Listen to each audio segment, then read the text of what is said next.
I'm gonna teach you how to make a cuff like this. This is a flat stitch, or it's also called a peyote stitch. You can do all sorts of different widths of cuff with this stitch. We're gonna make another rainbow one. This one's gonna be pearlescent. So I'll tell you what you need to start with. You will need string. I use this elastic cord. You will also need 20 of each color of beads. I only have 3 containers, so that's why I combine them. You could make it longer if you have a wider wrist, or you could also make it shorter. As for the length of string that you're gonna use, I don't really have an exact measurement, maybe like 50 inches. So what you're gonna do is take this string and double it over so that both ends are together like this.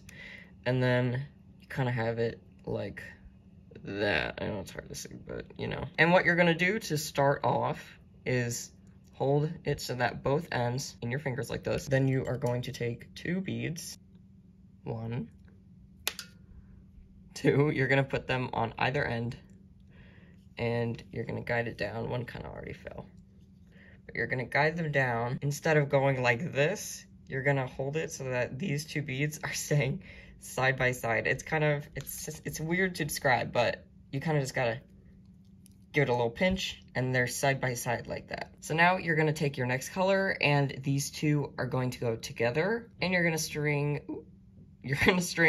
if I can get it, you're gonna string your bead on both of them at the same time and pull it down so that it's starting this alternating pattern, and that will hold those 2 beads next to each other. Then you're going to split these apart again, pick your next color, which if you're doing the rainbow is yellow, and you're gonna do the same thing. You're gonna put the 2 side by side, hold on to, oh, you gotta hold it tight, green.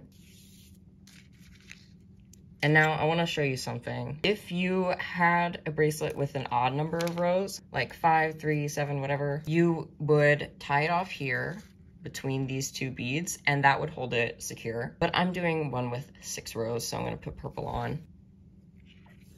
So I'm just gonna loop around, tighten these beads by pulling them apart so that it kinda, you know, stays secure. And while they're taut, I'm gonna start the second row. And I usually try to do both rows at the same time so that I can meet them at the end, like you'll see in a second. See, and then you're just gonna kind of, I hope that you can see that string clearly and kind of what's happening. Like that, does that make sense? Can you kind of see how that string looped outwards? And I'm just gonna finish both of these rows so that basically I can tighten it and we can get started. So there's that one side row. It's a little wonky because there's only one side. I'm gonna make the other one.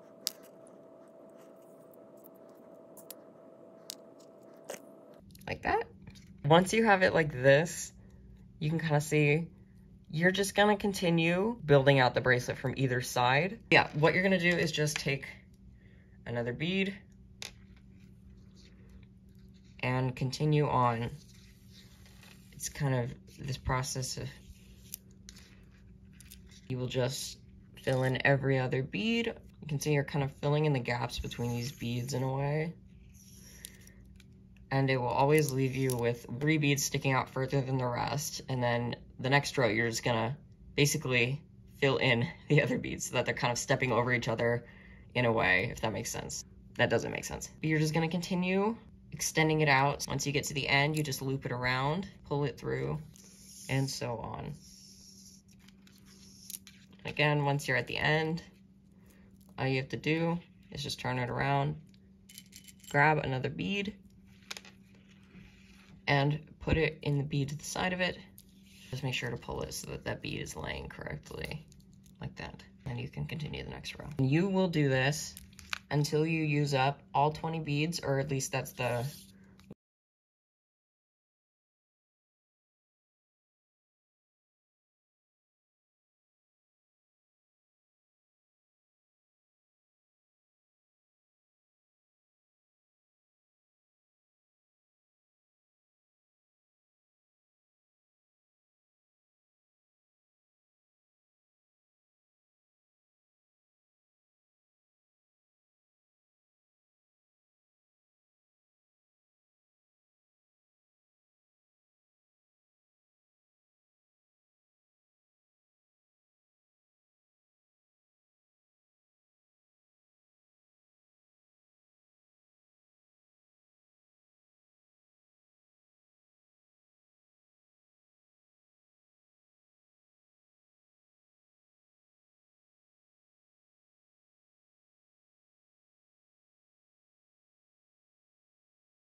I'm finally done. So now that we have our length of bracelet, now we are gonna loop it over. And this is actually my favorite part of the whole process. We are gonna start to zigzag stitch our way through it. Kind of like a little zipper.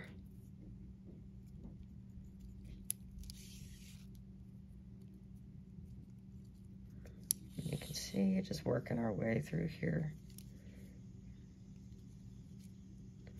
Connecting these two ends. See that? Kind of like that. You're gonna make sure that all these ends are together like that. And then all you have to do is just tug on it.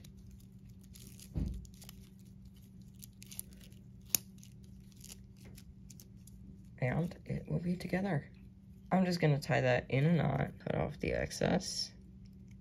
If this bothers you, you can kind of tug it around until it's tucked into that bead. And there you go, that's your cuff. You can see it's actually super durable. You can make tons of designs with these. I have been working on these pride cuffs. They're in the shop now if you'd like them. Thank you so much. Ah!